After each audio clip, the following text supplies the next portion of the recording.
Hey everybody, I'm Alex, and today I'm going to show you how to play Settlers of Catan. This is a great, easy game to learn, it's great for beginners, and it's an awesome way to get your friends interested in tabletop gaming. This is the first game that I ever learned, and this is still my favorite game today. So first things first, the setup. Here's what you got to do.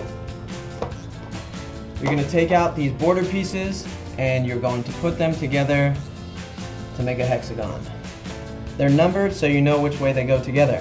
Next, very simply, take out the hex pieces, and I like to shuffle them, and then I put those down in a random order. If this is your first time playing the game, I'd follow the directions and use their setup order for a more balanced board. But I'm going to do it in a random order.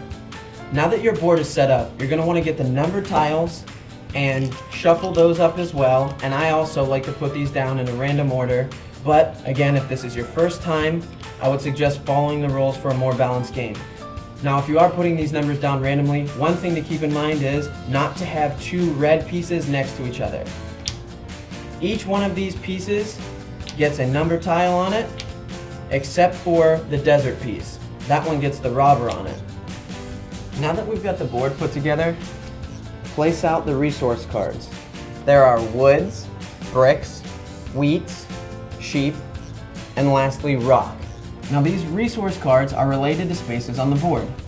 The green spaces produce wood, the light green spaces produce sheep, the red spaces produce brick, the yellow spaces produce wheat, and the black spaces produce rock. Next, shuffle the development cards and place those out. Lastly, there's little building cost cards. This tells you how many resources it costs to build certain things. Like a road takes a brick and a wood, and a settlement takes a brick, a wood, a wheat, and a sheep. You'll pass these out to the players so they have a reference during the game. Now we roll off to see who goes first. Highest roll goes first, and then in clockwise order, each other player goes until we reach the last player.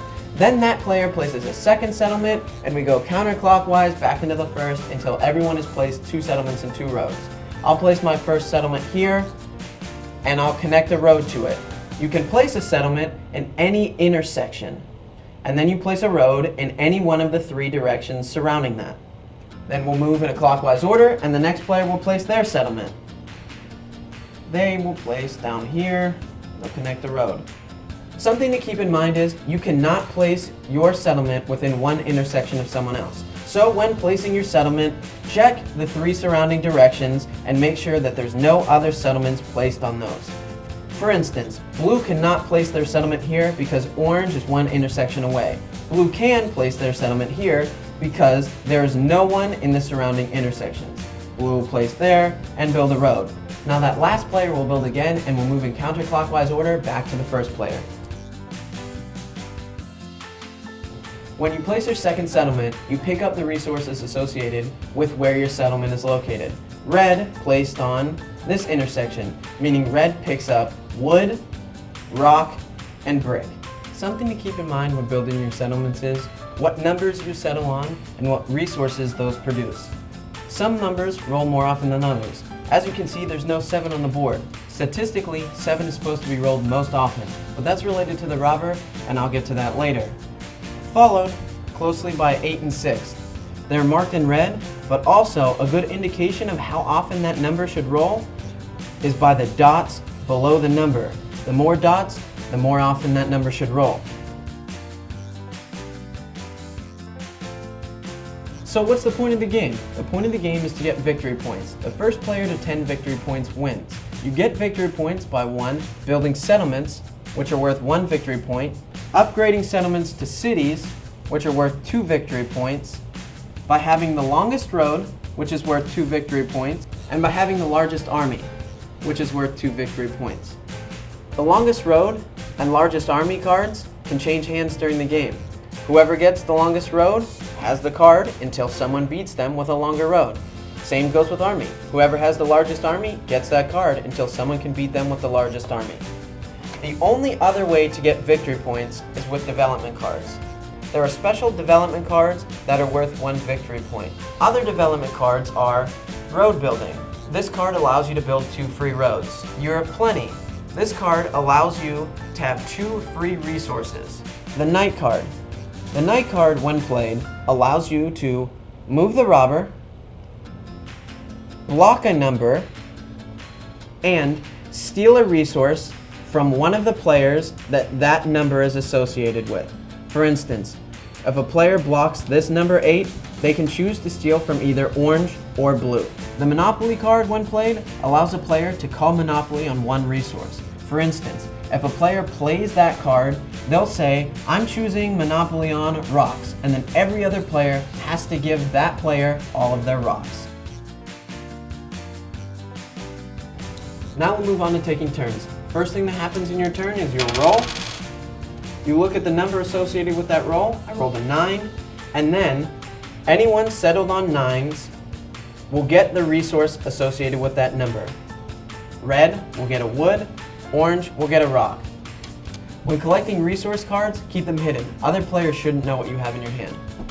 Now the player whose turn it is has a few actions they can do. They can trade, they can build, they can play a development card. When trading, you have a couple different options. You can trade with other players playing the game, meaning you can take cards from your hand and say, "I'll swap them for a card from the other player's hand." You can only trade with the player whose turn it is. Or you can trade to the bank, meaning at any time on your turn, you can trade any 4 of a like resource to the bank for 1 of anything else. Another way you can trade is through a maritime trade. These spots are located on the outside of the board, and a player has to be settled on them to use them. Let's say, for instance, orange was settled on this 3-for-1 maritime trade port. This means on orange's turn, he can trade 3 of any like resource for 1 of something else instead of making a 4-for-1 trade. Or there are other options. Let's say orange was settled on this sheep 2-for-1 port. This means orange can trade 2 sheep to the bank for 1 of any other resource. You can settle in one of the 2 positions on the beach that have those rocks on them. Another option a player can do on their turn is they can build. You can build roads, settlements, cities, or development cards. Each one of these things will be paid for with resources. For instance, to build a road, you need to pay for it with a brick and a wood. I've got some resources in my hand, so I'm going to build. I've got a brick and a wood, so I'm going to build a road. I need to attach this road somehow to my settlement or to an existing road. I'm going to place my road here. I also have the resources to build a settlement: a wood, a brick, a wheat, and a sheep. Now to build a settlement, I have to be connected to another road. And also, I have to be at least 1 space away from any other settlement, including my own. Meaning, I couldn't have built my settlement here. That's why I built this road, in order to be able to build my settlement here, so that it's not surrounded in any of the 3 directions by any other settlements. Another option in building is you can build cities. If you have enough resources to build a city, 3 rocks and 2 wheat, you upgrade one of your existing settlements with a city piece. You'll take your settlement back, you'll place a city down where you want it, and now, every time the numbers around that city get rolled, you'll get 2 resources instead of 1. If 11 gets rolled, I'll get 2 rocks. If a 10 gets rolled, I'll get 2 wheats. If a 6 gets rolled, I'll get 2 wheats for the city and 1 wheat for the settlement. I'll have gotten 3 resources from that 1 space. You can build as many things as resources in your hand that you have to pay for. A turn works like this. The player rolls, we see what resources get picked up, and then that player builds, trades, plays a development card in any order that they want to. You can, for instance, play a night card before you take your roll. To signify their turn is done, they pass the dice clockwise to their left, and then the next player starts their turn. So, what happens if I roll a 7? First things first, every player checks their hand. If you have more than 7 cards, you have to discard half, rounded down. Then, the player who rolled that 7 gets to move the robber.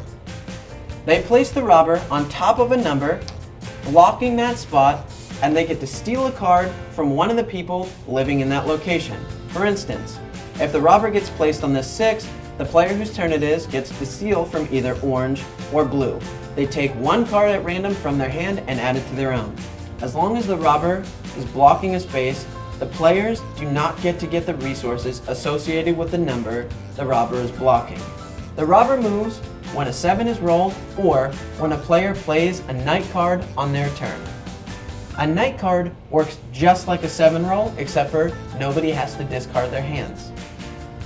Just remember, cities have to upgrade existing settlements, and new settlements have to be conjoined to existing roads and have to be at least one intersection away from any other existing settlements.